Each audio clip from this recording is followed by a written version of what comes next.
Ang kalikasan ay patuloy tayong pinapahanga sa mga natatangi at magkakaibang adaptasyon nito. Kabilang sa mga nakakaintriga na pag-uugali na ipinakita ng mga hayop, isang partikular na kababalaghan ang namumukod tangi ang pagtulog ng mga hayop na nakabukas ang mga mata. Bagamat maaaring nakakatakot ang pag-uugali ng mga ito ay karaniwan naman ito sa ilang mga species sa kaharian ng hayop. Nagagawa ito ng ilang mga hayop dahil sa tinatawag na USWS o Unhemispheric Slow Wave Sleep, kung saan ang kalahati ng kanilang utak ay natutulog samantala ang kalahati naman ay gising upang magmatsyag at maging alerto sa paligid. Narito ang mga hayop na natutulog na nakabukas ang mata. Giraffe. Ang giraffe ang isa sa pinakamatangkad na hayop sa mundo. Ang leeg nito ay may haba na 6 feet at may kulay ito na brown at puting pattern. Gamit ang mga prehensile na dila nila na halos kalahating metro ang haba, nagagawa nilang makuha ang mga dahon ng halos 6 na metro mula sa lupa. Kadalasang makikita ang giraffe sa madamo at kakahuyan na bahagi ng Africa. Sa kabila ng pagiging matangkad ng giraffe ay isa sila sa mga hayop na nakabukas ang mata habang sila ay natutulog na nakatayo para maging alerto. Penguin.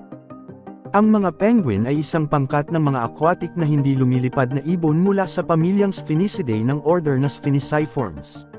Ang mga penguin ay karaniwang matatagpuan sa bahagi ng Southern Hemisphere. Isang uri lamang ng penguin ang matatagpuan sa hilagang equator, ito ay ang Galapagos penguin. Kumakain ng mga penguin ng mga krill, isda, pusit at iba pang anyo ng buhay dagat na hinuhuli nila gamit ang kanilang mga kwenta at nilalamon ng buo habang lumalangoy.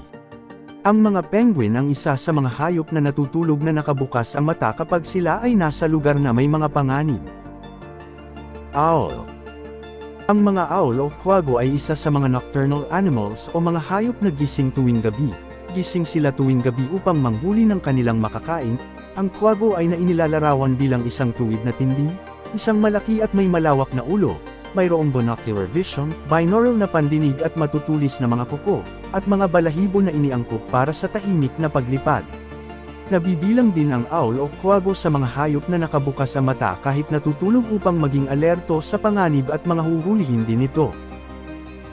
Crocodile. Ang crocodile o buwaya ay isang malaking semi-aquatic reptile na madalas makikita sa bahagi Africa, Amerika at Asia. Isang hayop na may malaking bunganga at mga matatalim na mga ngipin. Kadalasang makikita ang mga buwaya sa lugar na may mga tubig, at kumakain ng karne ang mga buwaya o mga carnivores sila.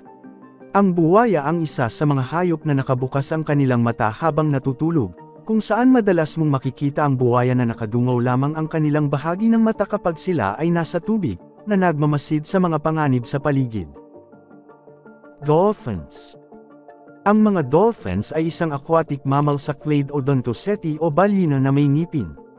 Ang mga dolphin ay kabilang sa mga pamilyang Delphinidae o oceanic dolphins. Ang mga karaniwang dolphins ay may haba na 1.7 meters at may bigat na aabot sa 50 kilograms. Mayroong 40 na uri ng dolphin na nabubuhay sa mundo.